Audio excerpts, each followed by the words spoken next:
दिस is Gita. आज आपण बघणार आहोत Node.js बॅकएंड प्रोजेक्ट कसं सेटअप करतात. तर त्याच्यासाठी आधी एक फोल्डर तयार करायचा.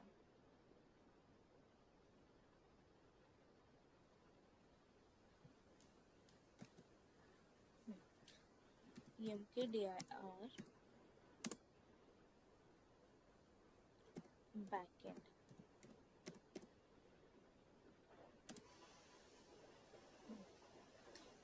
त्याच्यानंतर ते फोल्डर ओपन करायचा टर्मिनलला.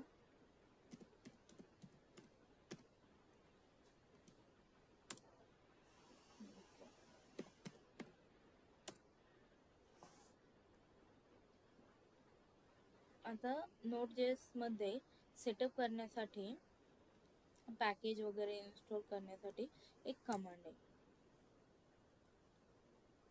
npm init -y. याचे दोन कमांड यूज केले जातात, npm init फक्त किंवा npm init y.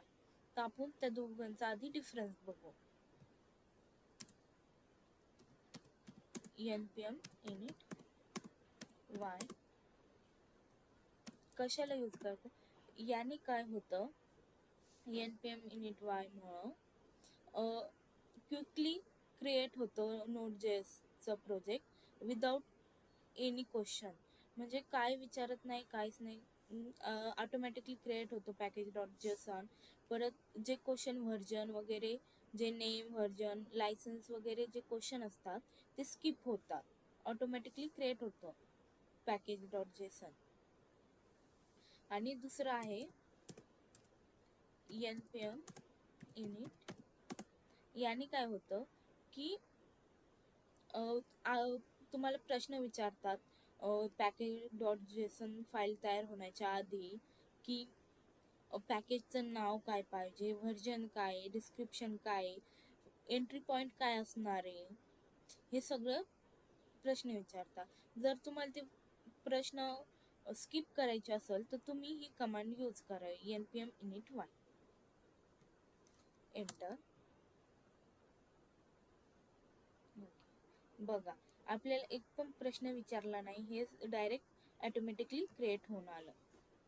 ओके, इथं बघितलं तर package.json फाईल तयार झाली. आता package.json फाईल मध्ये काय असतं,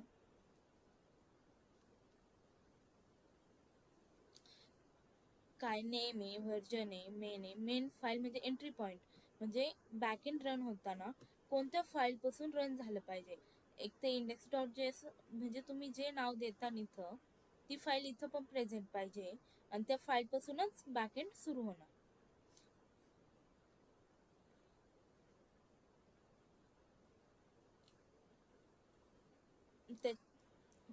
आता आपण एक्सप्रेस इन्स्टॉल करू.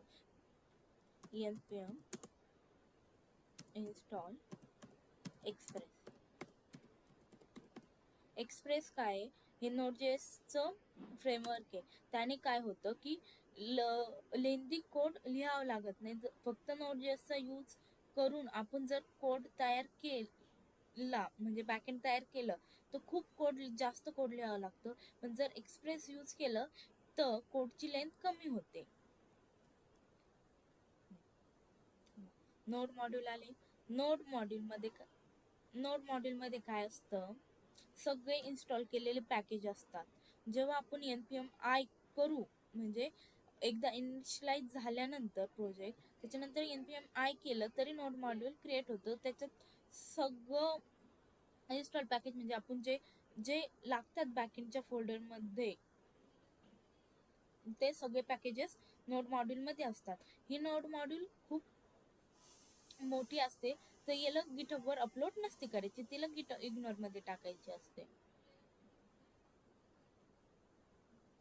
त्याच्यानंतर पॅकेज.json काय करते, ती एक्झॅक्ट व्हर्जन हे करते, स्टोअर करून ठेवते.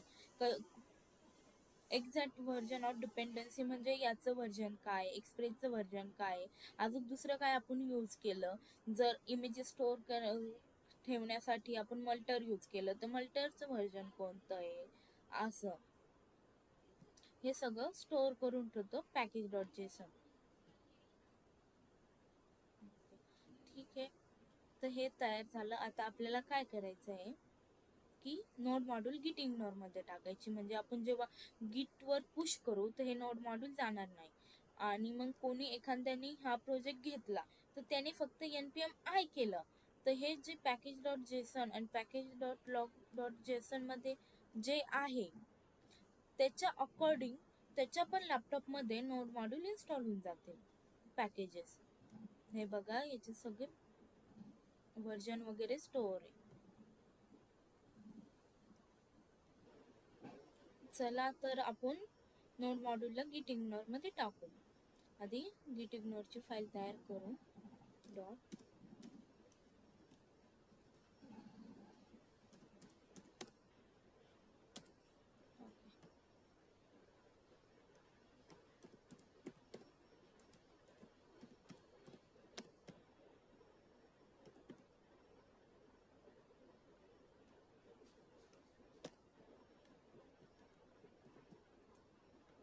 ठीक आहे.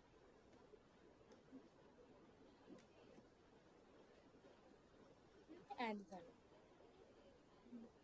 आता आपण याच्यात काय केलेलं आहे की मेन फाईलची एंट्री पॉइंट आहे इंडेक्स डॉट जे एस आहे, तर इंडेक्स डॉट जे एस फाईल तयार करायची. Entry point index dot JS एस. हा, आणि एक npm init y म्हणजे काय, नोड पॅकेज मॅनेजर.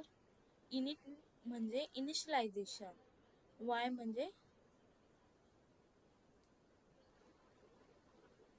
म्हणजे yes to all default option. कारण की आपल्याला बघा इथं सगळं जे दिसलं हे डिफॉल्ट ऑप्शनला सगळ्याला यस यस आलं, कारण की विदाउट नुसतं हे यूज करून केलं असतं तर आपल्याला यस नो ऑप्शन आलं असतं. इंडेक्स डॉट जेएस तयार केलं. आता आपण सिंपल एक्सप्रेस सर्व्हर तयार करू.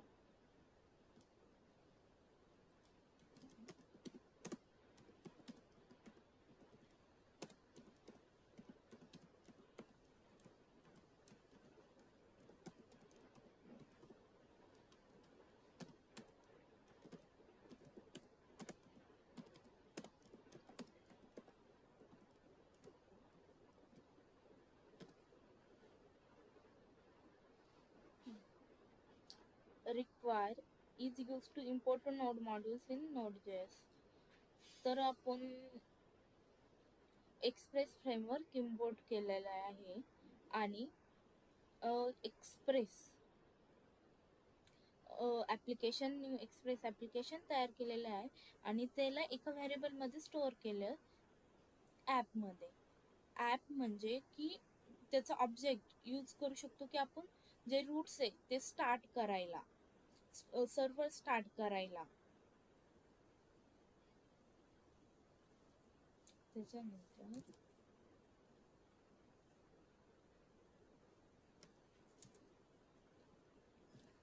Add dot gate.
आता तुम्हाला तर API माहिती असते ना, गेट, पोस्ट, पुट, पॅच. तर गेट का यूज केली जाते? काही रिटर्न करायचं असेल तर आपल्याला ही डॉट गेट हे यूज केलं जातं. गेट हा आपला रूट झाला. जर हा असल तर हा मेसेज फ्रंट एंडला सेंड करायचा बॅक वरनं. तो API रूट आहे.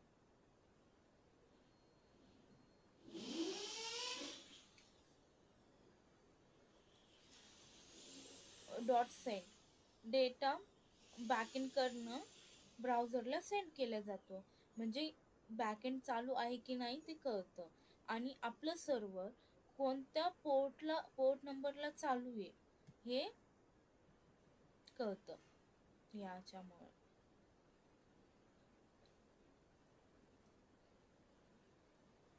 लिसन method start the server on port 5000 ही चालू करते. console.log टर्मिनल वरती मेसेज प्रिंट होतो. जर लिसन केला म्हणजे सर्व्हर स्टार्ट झालं ह्या पोर्ट वरती तर हा मेसेज प्रिंट होईल आणि कळेल की आपला बॅकएंड फोल्डर चालू झालं. तर बघा आपण चालू करून बघू.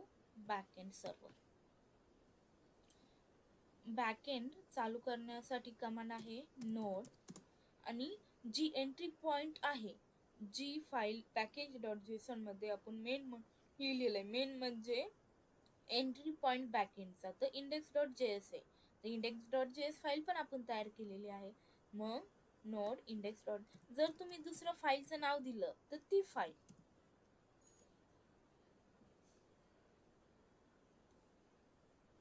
Node index.js enter.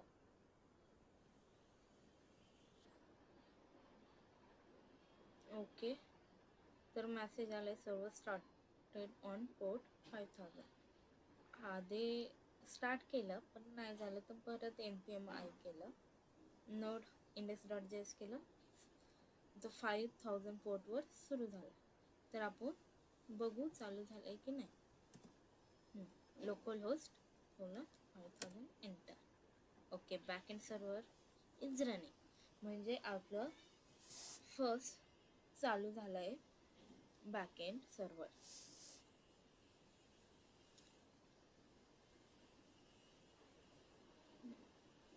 तर बॅकएंड क्रिएट करताना 3 स्टेप लिहून घ्या. काय काय करायचं. First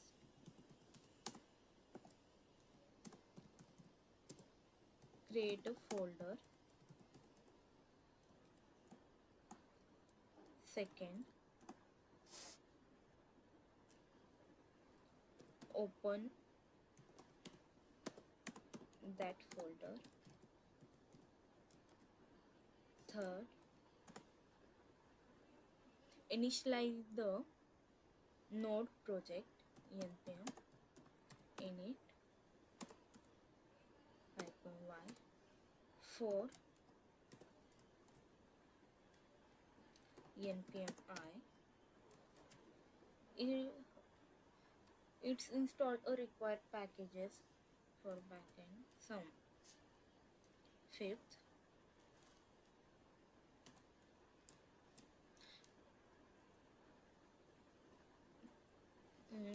create the entry point file.